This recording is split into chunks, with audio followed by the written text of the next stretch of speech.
perintahmu. Nabi Jirjis pun bertanya, apa permintaanmu? Sang raja menjawab, aku ingin engkau bersujud kepada berhalaku 1 kali saja, nanti aku akan memberikan semua yang kau inginkan dan aku akan melakukan semua perintahmu, termasuk menyembah Tuhanmu. Nabi Jirjis hanya terdiam dan tidak menjawab sedikit pun. Sang raja lalu menganggap bahwa diamnya Nabi Jirjis adalah ungkapan setuju. Lalu sang raja berkata lagi, hai Jirjis, aku telah menyiksamu dengan berbagai macam siksaan, dan banyak menyakitimu, masuklah ke rumahku agar engkau dapat beristirahat malam ini. Malamnya, Jirjis pun pergi ke rumah sang raja. Beliau lalu beristirahat dan melakukan salat. Pada malam harinya, beliau membaca kitab Zabur hingga terbit fajar.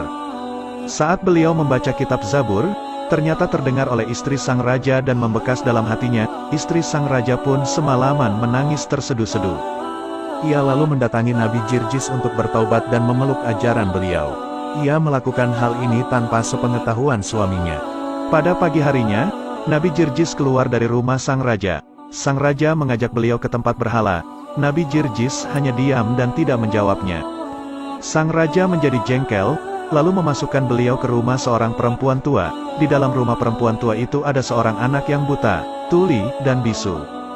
Di rumah itu, beliau tidak diberi makanan dan tidak ada seorang pun yang boleh memberinya makanan. Saat beliau mulai merasakan kelaparan, beliau melihat ada sebatang kayu di dalam rumah itu. Lalu Nabi Jirjis berdoa kepada Allah Subhanahu wa Ta'ala. Lalu batang kayu itu tumbuh daun dan berbuah dengan buah yang bermacam-macam. Ketika perempuan tua itu melihat kejadian tersebut, ia pun mengimani ajaran Nabi Jirjis dan meminta agar mendoakan anaknya menjadi normal. Beliau pun lalu berdoa kepada Allah, maka Allah menyembuhkan anak tersebut. Nabi Jirjis lalu memanggil anak itu, wahai anak laki-laki. Anak tersebut menjawab, labaik ya Rasulullah.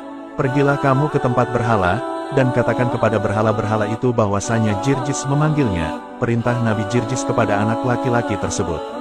Anak itu pun pergi dan masuk ke tempat berhala-berhala yang jumlahnya ada 70.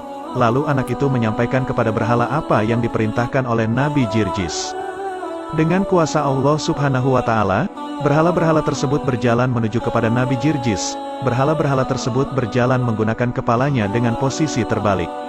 Saat itu istri sang raja melihat berhala-berhala itu berjalan, lalu mengikuti kemana arah tujuan berhala-berhala tersebut. Sesampainya di hadapan Nabi Jirjis, beliau melihat istri raja di belakang berhala-berhala tersebut. Kemudian Nabi Jirjis menunjuk bumi dan menghentakkan kakinya. Seketika itu juga bumi terbelah, berhala-berhala yang ada di hadapannya hancur berantakan. Ketika istri raja melihat mukjizat Nabi Jirjis, maka ia pun pergi ke istana, dan berseru kepada rakyatnya, wahai penduduk negeri, kasihanilah diri kalian, ikutilah ajaran Nabi Jirjis.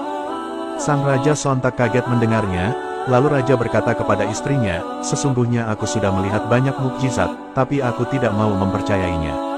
Engkau baru melihat satu saja sudah langsung mempercayainya. Sang istri menjawab, itu karena kamu adalah orang yang celaka, sedangkan aku adalah orang yang beruntung. Kemudian sang raja pun memerintahkan bawahannya untuk membunuh istrinya.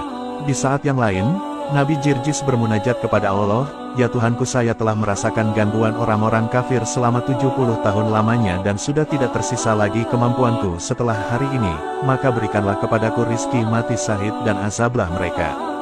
Tidak lama kemudian datanglah beberapa utusan istana kepada Nabi Jirjis, lalu mereka melepaskan pedangnya ke tubuh Nabi Jirjis. Nabi Jirjis pun meninggal dalam keadaan syahid. Setelah Nabi Jirjis terbunuh,